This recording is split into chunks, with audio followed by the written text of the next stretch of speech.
बिस्मिल्लाहिर्रहमानिर्रहीम। अस्सलाम वालेकुम स्टूडेंट्स।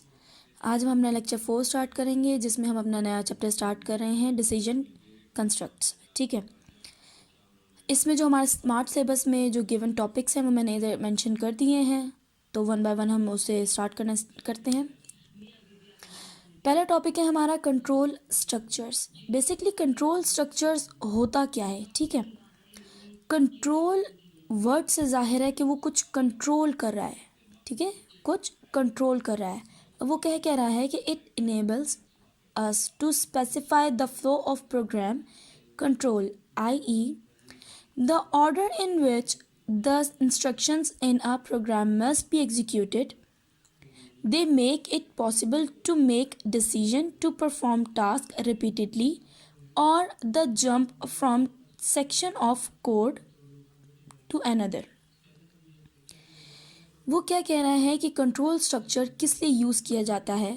कंट्रोल स्ट्रक्चर का बेसिकली काम क्या होता है? स्पेसिफाई करता है किसको? Flow of program control. Program के जो कंट्रोल को प्रोग्राम को जो फ्लो है उसको क्या करता है? ये स्पेसिफाई करता है या कंट्रोल करता है। अब वो कह रहा है the order in which the instructions, जिस ऑर्डर में इंस्ट्रक्शंस हैं उनको क्या करता है? उनको एग्जीक्यूट करता है। कह रहा है the order in which the instructions in our program must be executed. जिस ऑर्डर में इंस्ट्रक्शंस है हमारी वो क्या करता है? एग्जीक्यूट करता है। फिर वो कह रहा है they make it possible to make decision. ये इस चीज़ को आसान बनाते हैं या इस चीज़ को अलाउ करती हैं कि कोई भी डिसीजन लिया जाए। डिसीजन हम किन बातों पे लेते हैं? डिसीजन हम उन बातों पे लेते हैं जिन पे हमारे पास दो अल्टरनेटिव सॉल्यूशंस हों, या हम कहते हैं हमारे पास दो पाथ हैं, कौन सा एक पाथ ट्रू है जिस पे हमने चलना है। ठीक है, तो इसी तरीके से प्रोग्राम्स में भी क्या होता है, हम एक कंडीशन दे देते हैं कि हमारे पास ये दो वैल्यूज़ हैं। लेट्स सपोज मैं कहती हूँ मेरे पास एक वैल्यू ए है, वेरिएबल ए है जिसकी वैल्यू है 5, और एक वेरिएबल बी है जिसकी वैल्यू है 6। अब मैंने कंडीशन क्या लगा दी कि वो वाला मुझे प्रिंट करवाए जो कि बड़ा है। ये क्या हो गया? कंडीशन लगा दी जिसमें अपनी इसने क्या करना है? डिसीजन लेना है कि कौन सा बड़ा है कौन सा छोटा है। जो बड़ा होगा वो उसने क्या करना है? प्रिंट करवाना है। तो इसलिए हमारा प्रिंट क्या होगा? बी। ठीक है, ये हमारा क्या हो जाएगा? प्रिंट। अब वो कह रहा है टू परफॉर्म टास्क रिपीटेडली और to jump from one section of code. अब वो कह रहा है या फिर एक तो उसने डिसीजन मेकिंग की, और क्या करेगा? रिपीटेडली एक चीज़ को रिपीटेडली प्रिंट करवाएगा। रिपीटेडली किस तरह? अगर मैं कहती हूँ कि अब मैंने ये जो स्टेटमेंट है आई लव पाकिस्तान, ये प्रिंट करवानी है 5 दफ़ा और 10 दफ़ा, मैं कहती हूँ 10 दफ़ा प्रिंट करवानी है, तो इधर क्या करेगा? वो रिपीटेडली एक ही लाइन को रिपीटेडली इधर प्रिंट करवाता रहेगा। तब तक प्रिंट कराएगा जब तक 10 नहीं हो जाती। ये किस में आता है? हमारे रिपीटेडली। फिर वो कह रहा है और to jump from one section of code to another, और क्या करेगा? ये जंप करेगा एक सेक्शन ऑफ कोड से दूसरे सेक्शन ऑफ कोड पे। यानी कोई एक स्टेटमेंट, मेरे पास एक स्टेटमेंट है ट्रू, एक स्टेटमेंट है फॉल्स। ठीक है, ये इन दोनों में से पहले ये चेक करेगा क्या इसकी कंडीशन मेरी ट्रू है। ठीक है, अगर मेरे ये ट्रू होगा तो ये प्रिंट करवा देगा। अगर जिस तरह की मेरी फॉल्स है इसको क्या कर देगा? स्किप कर देगा। ये क्या कर रहा है? जंप कर रहा है एक कंडीशन से दूसरी कंडीशन पे। अच्छा, अब हमारे पास आ जाते हैं types of control statements. Control statements के टाइप्स कितनी टाइप्स हैं? 3 टाइप्स इसने दी हैं, इधर सीक्वेंस, सिलेक्शन एंड रिपीटिशन। अब वो कह रहा है sequence, the sequential structure execute the statement in the same order in which they are written in the program. The statements are executed one after other on another. All statements of the program are executed.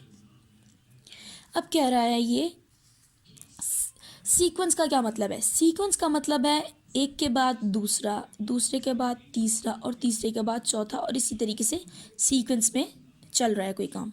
ठीक है, अब sequence में क्या होगा? वो वाली instructions print होंगी और एग्जीक्यूट होंगी जो कि तरतीब से लिखी हुई हैं।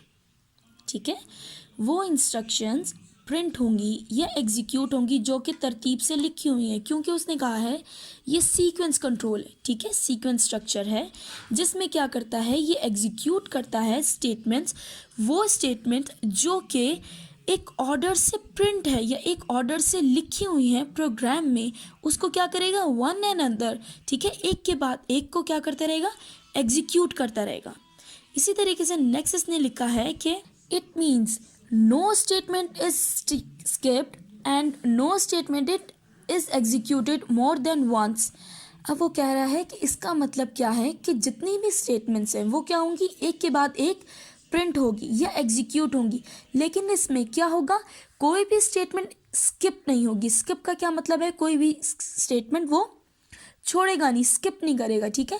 और वो कह रहा है कि कोई भी स्टेटमेंट क्या नहीं होगी, मोर देन वंस एग्जीक्यूट, ठीक है, एक से ज़्यादा दफ़ा वो एग्जीक्यूट नहीं होगी, यानी रिपीटेडली, जो उसने कहा था पीछे जब मैंने आपको बताया कि रिपीटेडली एक ही स्टेटमेंट प्रिंट नहीं होगी, ये हर दफ़ा जो भी एग्जीक्यूट करेगा एक नई स्टेटमेंट एग्जीक्यूट करेगा। जिस तरह इधर मैंने एग्जांपल में आपको शो करवाया कि S1 यानी स्टेटमेंट 1 एग्जीक्यूट हुई, उसके बाद स्टेटमेंट 2 एग्जीक्यूट हुई, उसके बाद स्टेटमेंट 3 एग्जीक्यूट हुई। ऐसा नहीं हुआ कि स्टेटमेंट 1 के बाद डायरेक्टली स्टेटमेंट 3 पे उसने एग्जीक्यूट किया, ये चीज़ नहीं हुई। ना ही इस तरह हुआ कि स्टेटमेंट 2 के बाद जो है ना वो डायरेक्ट स्टेटमेंट 3 एग्जीक्यूट हुई, जबकि स्टेटमेंट 1 एग्जीक्यूट ही नहीं हुई हो, इस तरह नहीं हुआ। इसी तरीके से हुआ है कि एक के बाद एक हमारी स्टेटमेंट क्या होती रही है, एग्जीक्यूट होती रही है। और ना ही ये हुआ कि जो स्टेटमेंट 2 हमारी वो रिपीटेडली हुई हो, ना स्टेटमेंट 3 ना ही स्टेटमेंट 1, कोई भी ऐसी स्टेटमेंट जो है, यानी तीनों स्टेटमेंट जो मैंने आपको इधर शो की हैं वो तीनों में से कोई भी स्टेटमेंट ना स्किप हुई है और ना ही ये दोबारा दोबारा रिपीट हुई हैं। अब हम आ जाते हैं सिलेक्शन पे। अब वो कह रहे हैं the selection structure execute a statement or set of statements based on a condition. It execute a statement if the given condition is true and ignore when the condition is false. It is also called decision making structure or conditional structure. अब वो इधर क्या कह रहा है कि जो selection structure है, ठीक है, वो एग्जीक्यूट करता है स्टेटमेंट या फिर set of statements. Selection statement या सिलेक्शन स्ट्रक्चर या तो एक स्टेटमेंट एग्जीक्यूट करेगा या फिर ज़्यादा, यानी सेट ऑफ इंस्ट्रक्शंस या सेट ऑफ स्टेटमेंट्स क्या करेगा, एग्जीक्यूट करेगा।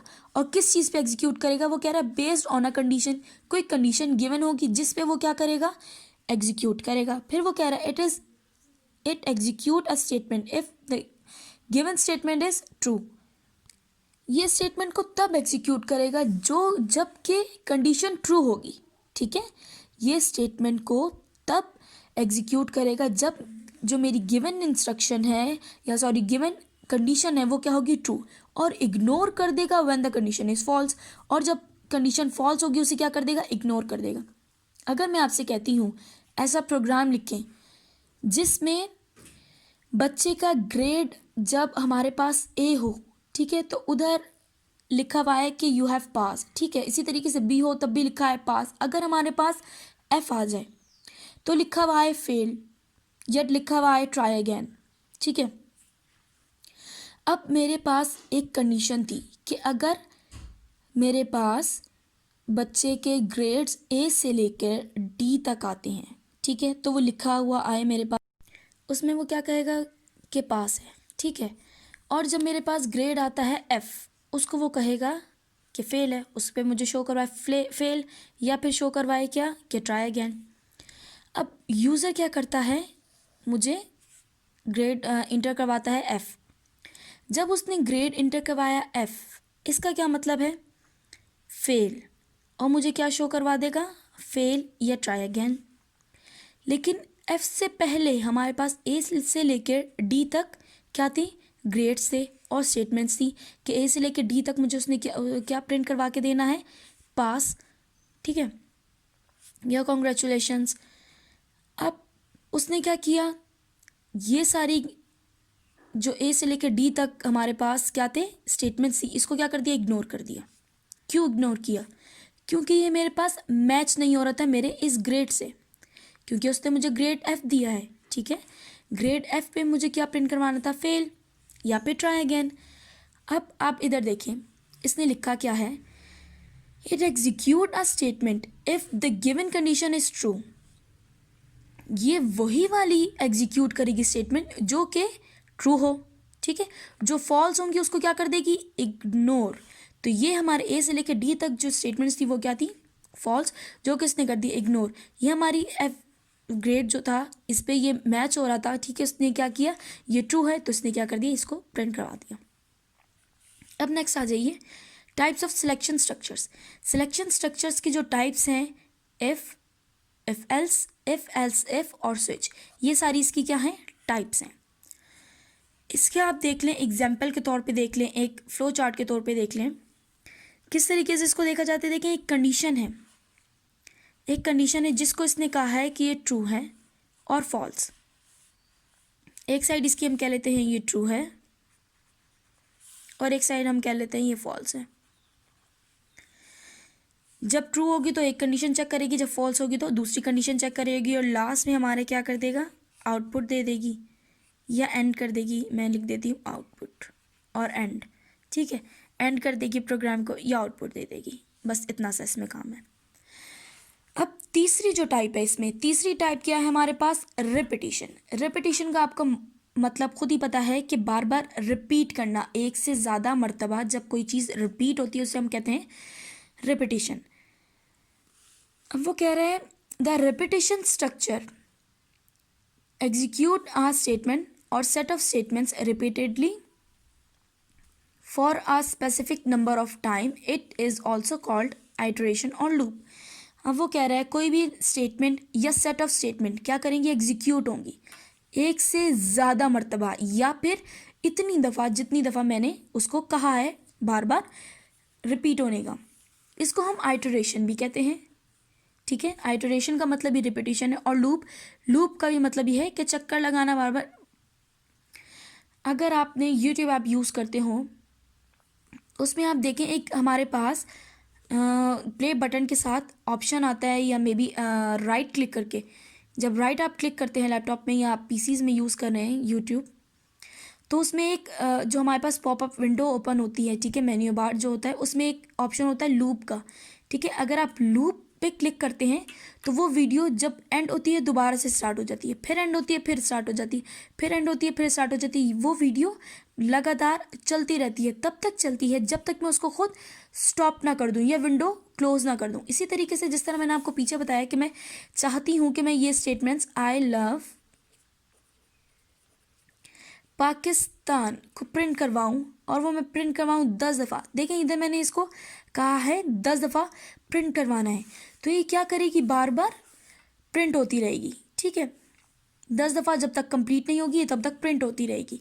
अब इसमें जो हमारे पास टाइप्स हैं कौन कौन सी, while loop, do while loop और फॉर लूप, ठीक है। ये हमारे पास तीनों क्या है, टाइप्स हैं। इसमें क्या होता है, कंडीशन दी जाती है, उस वही ट्रू और फॉल्स और स्टेटमेंट होती है, ठीक है। अगर देखेगा कि जिस तरह मैं कहती हूँ कि मेरा जो लेट्स सपोज आई है वो इक्वल हो किसके, 10 के, सॉरी आई जो है इक्वल है 1 के और वो रन हो रहा है मेरा आई ग्रेटर देन इक्वल टू 10, 1 से लेके 10 तक ये क्या हो रहा है, एग्जीक्यूट हो रहा है। तो 1 से लेके 10 दफ़ा ये क्या करते रहेगा, रिपीट होता रहेगा। और इधर मैं कह देती हूँ आई प्लस प्लस, प्लस प्लस का बेटा क्या मतलब है, इंक्रीमेंट 1, ठीक है। हम फॉर का जो फॉर्मूला लिखते हैं फॉर लूप का वो इसी तरीके से होता है कि int I is equal to 1, I greater than equal to 10 और मे बी लेस देन है, और आई प्लस प्लस। इसका क्या मतलब है, आई स्टार्ट हो रहा है मेरा 1 से, सबसे पहले मेरा आई क्या है, 1 है इनिशियली, और ये तब तक चलेगा जब तक मेरे पास आई 10 के इक्वल नहीं हो जाता, ठीक है। यानी मेरी स्टेटमेंट तब तक लिखी जाएगी जब तक मेरे आई जो है इक्वल टू 10 नहीं हो जाता। इसका मतलब क्या है, ये रिपीट होता रहेगा, तब तक रिपीट होगा जब तक मैंने एक स्पेसिफिक टाइम उसको नहीं बता दिया। बेटा अगर यहाँ तक आपको कुछ समझ नहीं आया तो आप पूछ सकते हैं मुझसे, and thank you so much.